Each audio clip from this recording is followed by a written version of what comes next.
Topic होगा ना वो ब्लड है। ब्लड का जो तंत्र होता है ना जिसके अंदर हम इसका अध्ययन करेंगे रक्त परिसंचरण तंत्र कहलाएगा।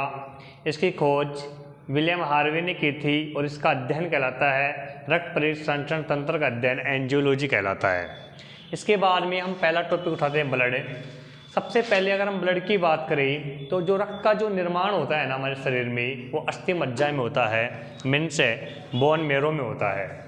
इसके बाद जो रक्त का जो अध्ययन है ना वो हीमेटोलॉजी कहलाता है।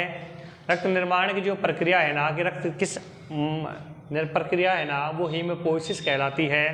और कई बार हमारे जब उल्टे वगैरह हो जाते हैं ना तो उसके साथ अगर रक्त आ रहा है ना तो वो हीमेटमेसिस कहलाता है। रक्त का जो पीएच मान होता है वो 7.4 होता है, इसलिए इसका जो पीएच मान का जो माध्यम है ना यानी रक्त का जो माध्यम है ना वो हल्का सा क्षारीय रहता है।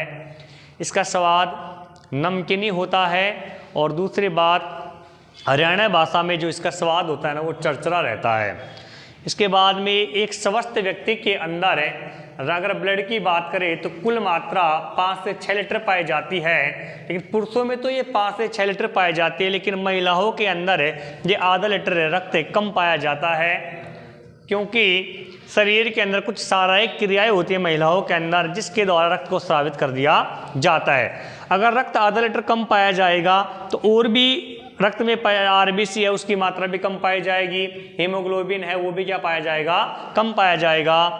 शरीर के भार के आधार पर, शरीर के वजन के आधार पर अगर प्रतिशत में रक्त की बात करें ना तो 7 से 11% रक्त पाया जाता है। और इम्पोर्टेंट पॉइंट ये है बेटा कि रक्त के अंदर एक विलयन पाया जाता है और उस विलयन का नाम होता है ना बफर विलयन होता है। और बफर विलयन मीन्स ये क्या कार्य करता है, रक्त के पीएच के मान में परिवर्तन का विरोध करता है कि रक्त के पीएच मान को बदलने नहीं देता है, हमेशा बरकरार रखता है। 7.4 रहेगा तो 7.4 ही रखता है। अगला जो टॉपिक है ना वो रहेगा बेटा रक्त को कणिका और एक कणिका में के आधार पर 2 भागों में बांटा गया है। एक तो रहता है बेटा जिसमें प्लाज्मा पाया जाएगा और दूसरा अगर हम बिंदु की बात करें तो आपको ध्यान रहना चाहिए सभी लड़के जब कोई बीमार वगैरह हो जाता है ना तो जांचें वगैरह करवाते हैं ना तो उनमें आरबीसी, डब्ल्यूबीसी और प्लेटलेट का बड़ा ही एक योगदान रहता है। तो अगर हमें रक्त की बात करें तो रक्त को 2 भागों में बांटा गया है। एक तरफ तो पाया जाता है बेटा प्लाज्मा, एक तरफ पाया जाता है प्लाज्मा और एक तरफ पाया जाता है बेटा कणिकाएं। ध्यान रखें P4 plasma means P4 plasma, इसका मतलब यह है कि P4 प्लाज्मा मतलब P4 55 यानी 55% प्लाज्मा भाग पाया जाता है। और प्लाज्मा के अंदर बेटा इसका जो रंग होता है ना वो पीला रंग का पाया जाता है। प्लाज्मा का रंग होता है ना पीला पाया जाता है और ये इनमें एक तरल पदार्थ पाया जाता है, ये तरल माध्यम में रहता है और इसमें 90 से 92% 90 से 92% जल पाया जाता है और बच गया बेटा 8 से 10% इनके अंदर अन्य पदार्थ पाए जाते हैं। 8 से 10% में अन्य पदार्थ पाए जाते हैं जिनके अंदर विशेष प्रकार से 3 प्रकार की प्रोटीन पाई जाती हैं। इसका पहला प्रोटीन है बेटा वो एल्ब्यूमिन होती है, एल्ब्यूमिन प्रोटीन पाई जाती है। दूसरी प्रोटीन है ना बेटा वो ग्लोब्युलिन प्रोटीन होती है, ग्लोब्युलिन प्रोटीन होती है। और तीसरी प्रोटीन होते हैं ना वो फाइब्रोनोजन प्रोटीन होती है।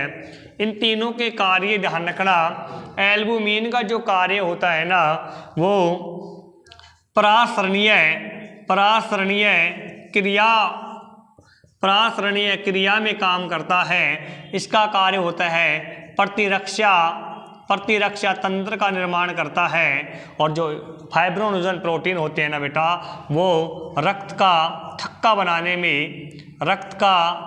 बनाने में कार्य करती है।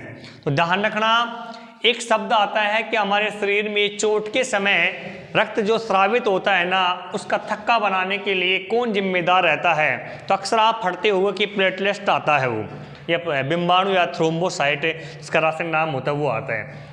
लेकिन बेटा एक बात ध्यान रखना, अगर प्रोटीन को पूछा जाए, अगर ये कहा जाए कि कौन सी प्रोटीन पाई जाती है, तो उस प्रोटीन का नाम होना चाहिए फाइब्रोनोजन नामक प्रोटीन, जो प्लाज्मा के अंदर पाई जाती है और जिनकी मात्राएं तीनों प्रोटीन अन्य पदार्थों के 8 से 10% होती है, वो रक्त का थक्का बनाने में कार्य करती है। कणिकाओं की बात करते हैं ना, तो कणिका भाई 3 प्रकार की होती हैं। एक तो होती हैं भाई आरबीसी, एक होती हैं डब्ल्यूबीसी और एक कणिका होती है लास्ट, इसे प्लेटलेट्स कहा जाता है। प्लेटलेट्स का दूसरा नाम भाई बिंबाणु भी होता है, जरूर याद रखना।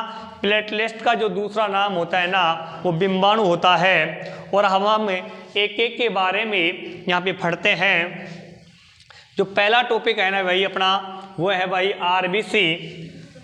उतारते रहना सभी आरबीसी। और आरबीसी के अंदर है, सबसे पहले हमें एक एक बिंदु बताएंगे कि आरबीसी कहाँ पाई जाती है, मानव शरीर में आरबीसी का निर्माण कहाँ पे होता है और ये इसका नष्ट कहाँ पे होती हैं, ये इनकी संख्या कितनी होती है, ये सभी बिंदु आरबीसी में बताई जाएंगे।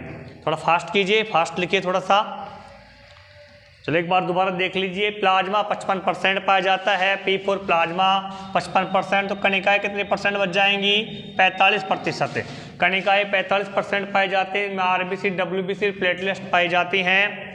और P4 55% प्लाज्मा पाया जाएगा, 90 से 92% जल पाया जाएगा, 8 से 10% अन्य प्रोटीन अन्य पदार्थ पाए जाएंगे, जिनमें 3 प्रोटीन मुख्यतम होती हैं, एल्बुमिन, ग्लोबुमिन और फाइब्रोनोजन, जो प्रासरणिक क्रियाओं को जारी रखती है। ये प्रतिरक्षा तंत्र का निर्माण करती है और ये रक्त का थक्का बनाने का कार्य करती है। प्लेटलेट्स भी रक्त का थक्का बनाती है और ये भी क्या करती है? रक्त का थक्का बनाती है। लेकिन प्रोटीन का नाम पूछे तो सभी बच्चे नाम लिखना फाइब्रोनोजन, और कणिकाओं के आधार पे पूछे तो नाम क्या आएगा? क्या नाम आ सकता है? बताना भाई। प्लेटलेट्स।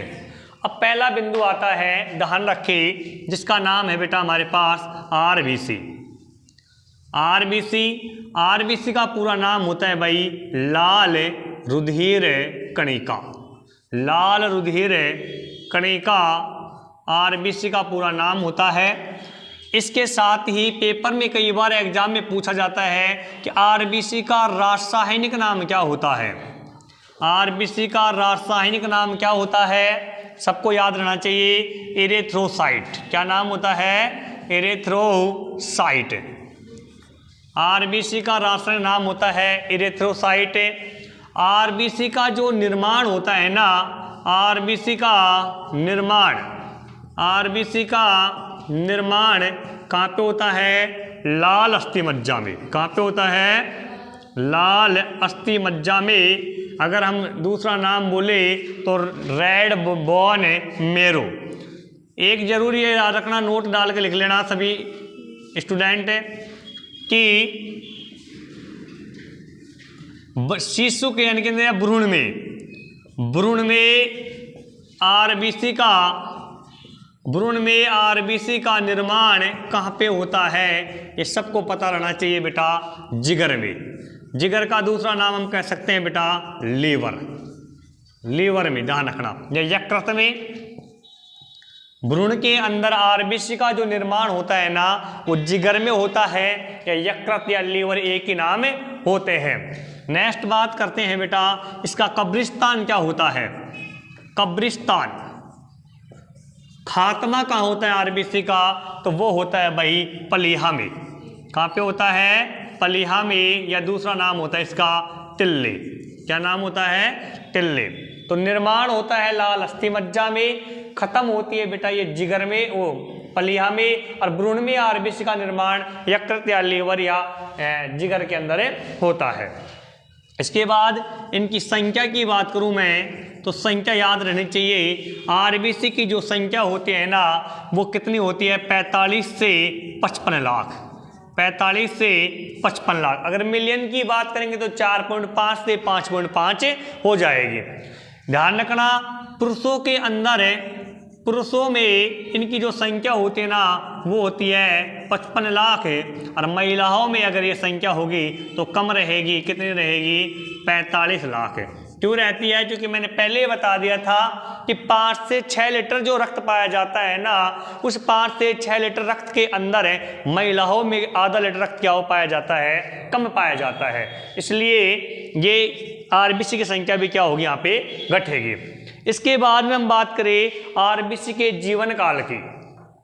आरबीसी के अगर जीवन काल की बात करें कि आरबीसी का जीवन काल कितना होता है, तो सबको याद रखना चाहिए आरबीसी का जीवन काल 120 दिन का होता है। आरबीसी का जीवन काल 120 दिन होता है। और सर्वाधिक जीवन काल किस में होता है? सर्वाधिक जीवन काल किस में होता है भाई? कुत्ते में। किस में होता है? कुत्ते में। किसका होता है? कुत्ते का नहीं पूछ रहा है ये, किसका होता है? आरबीसी का। कुत्ते के अंदर आरबीसी का जीवन काल 145 दिन का होता है। ये बात सबके दिमाग में रहनी चाहिए। तो भाई कितनी संख्या हुई? जीवन काल हो गया, कहाँ निर्माण होता है, कहाँ ये जाके नष्ट होती हैं, कितना सर्वाधिक जीवन काल किसका होता है? कुत्ते का होता है। 145 दिन का आरबीसी 145 दिन तक जीवित रहती है। इसके आगे हम बात करते हैं भाई